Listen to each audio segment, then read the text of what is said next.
Öyle bir hissiyat var ya. Bekleyelim mi yoksa? Çok güzel savunlar var Malatya'da.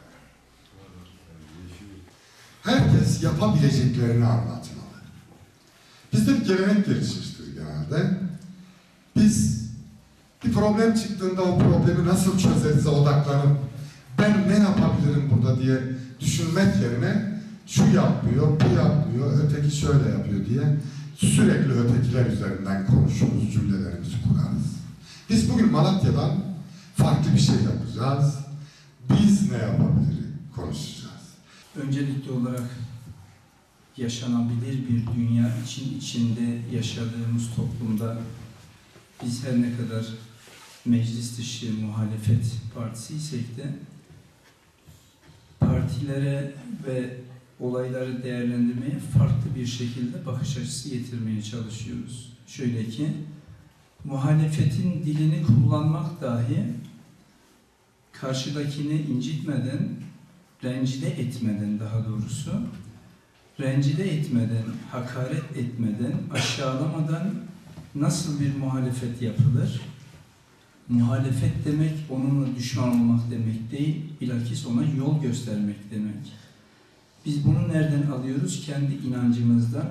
Allah Resulü'nün bize öğrettiği gibi mümin müminin aynasıdır diyor. Bunu bireysel olarak da toplumsal olarak da alabiliriz.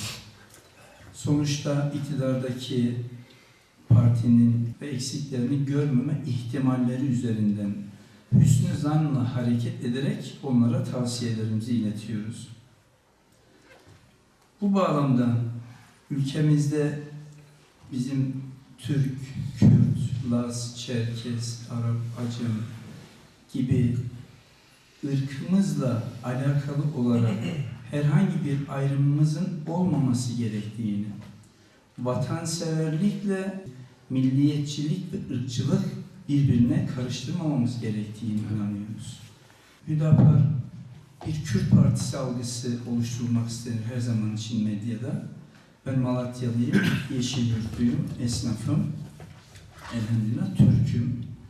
Benim babaannem tarafım Çerkez, ben Türkoğlu Türk'üm. Ama Hüdapar benim kendimi ifade edebildiğim, kendime ait her şeyi bulabildiğim yer olarak gördüğümden dolayı şu anda burada hizmetime devam ediyorum. Kürt dediğimiz zaman Güneydoğu'da olan bütün Kürt kardeşlerimizi malum mürted örgütle aynı kefeye koyarsak başta oradaki inanan Müslüman Kürt halkını da onların kucağına itmiş oluruz. Ülkemiz bir bütün, bölünmesi asla ve asla. Vatan bizim için Allah'a secde edilen, Allah'ın kanunlarının yaşanabileceği her yerdir. Değil ki sadece Türkiye Cumhuriyeti toprağı sınırları. Bu sınırları kim çizdi? Biz çizmedik bu sınırları. Birinci Dünya Savaşı, İkinci Dünya Savaşı, Kurtuluş Savaşı, emperyalist devletler ellerine cepler alarak bize sınırlar belirlediler. Kendi aralarında pasaportla dolaştıkları ülkeleri bizim aramızda akrabanın bir kısmını Irak tarafında, bir kısmını Suriye tarafında, bir kısmını İran'da, bir kısmını Türkiye'de bırakarak bizim aramızda sünni sınırlar belirlediler. Biz böyle bir sınırı kabul etmiyoruz.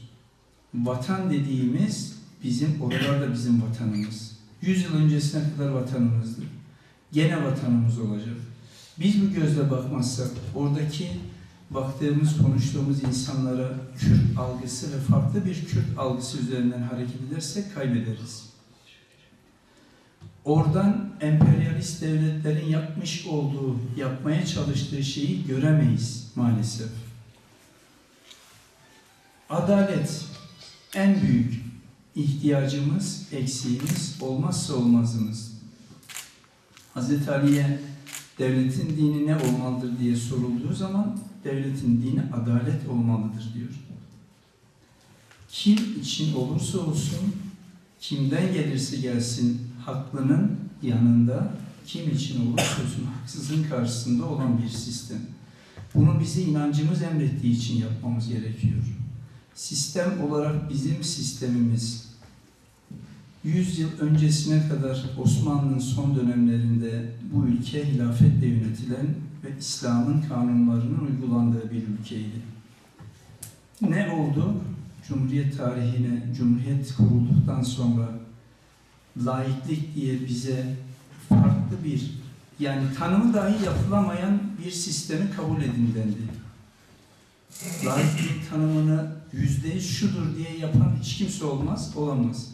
Çünkü herkes istediği şekilde içini doldurarak kendi inancını, kendi istediğini yaptırmaya çalışıyor. Kendi inancımızla alakalı sistemimiz bize bütün kavramlarımızla birlikte, kavramlarımızla yeniden barışık olarak inancımıza dönmemiz gerektiğini haber veriyor. Burada ben Fransız düşünürü Roger Garaudy, ismini yanlış telaffuz etmeyeyim, onun bir iki cümlesiyle bitirmek istiyorum. Diyor ki, beni komünist yapan ne ise Müslüman yapan da odur.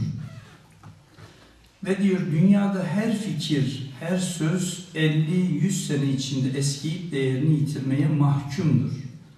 Bunun tek istisnası Kur'an'dır. Eskimediği gibi her geçen gün daha anlaşılır hale gelmekte, adeta gençleşmektedir. Öteleştirmemenin kaynağı da Kur'an'dır. Birlikte yaşayabilmeyeni öğreten şey de bizim inancımızdır, Kur'an'dır. Malatya'da bunu sağlayan Ester, Esnaf ve Sanatkarlar Derneğimize de hasreten teşekkür ediyorum. Niye? Ester, dünya kötüye gittikçe ekonomik olarak da geriye gidiyoruz. Ekonomi geriye gidince esnaf ve sanatkarın geliri azalıyor. Dolayısıyla Ester, daha yaşanabilir bir dünyayı nasıl oluşturabiliriz'in çözümünü üretebilmek için bütün siyasi parti temsilcilerimizi bir araya getirdik. Bizler siyasi partiler olarak birbirimizin rakibiyiz, kardeşiyiz, düşmanı değiliz. Bunu bir kez daha göstermiş olduk. Umut ediyorum bir dahaki sefere Adalet ve Kalkınma Partisi ile Cumhuriyet Halk Partisi de aramızda olur. Biz bak maşallah Allah bunu sebebinde razı olsun. Düzenleyen arkadaşlarımız, emeğe geçen arkadaşlarımız Allah peygamber razı olsun. Bak şu anda sağcılık solculuk bir zamanlar vardı. Bir zamanlar FETÖ'dü, bir zamanlar PKK, hala PKK şu anda içimizde. Ama bak şurada her siyasi il başkanları hepsi bir arada ne güzel açıklama yapıyor. İnşallah bu Türkiye'mize örnek olur. Bu Malatya'ya ilk başlangıcı da inşallah bunda hep bütün bizim yukarıdaki genel başkanlarımız, ülkeyi yönetenler, muhalefet partilerimiz hepsi bunlarda bir ibret alırlar. Bilim, eğitim olmadı hiçbir şey olmaz. Eğer biz bunlara değer verirsek %70'ini başarmış oluruz. Ama biz bir caddede çıktığımız zaman ya bir yaya yol veremeyiz, bir hayvanı eziyoruz ve doğayı tahrip ediyoruz. Sonuçta hiçbir şey olmaz. O suça insanları teşvik etmemek, o adalet mekanizmasına gerek kalmaması lazım. Bugün az önce de belirttiğiniz gibi Çin'de yaşanılan bir virüs, işte bütün Çin'in ekonomisini bir anda çökertebiliyor. Aslında dünyada bu tür hastalıklarda, bu kış aylarında yaşanan ölüm sayısı 500 bin. Bu hadisenin çok çok üstünde olaylar yaşanıyor. Ester'i ben gönülden kutlamak istiyorum. Çünkü geleceğe ilgili bir kaygısını güncelleyerek böyle bir oturum yapılmasını ve siyasi parti temsilcileriyle beraber bu konunun tartışılması düşünülmüş. Gerçekten tebrik ederim.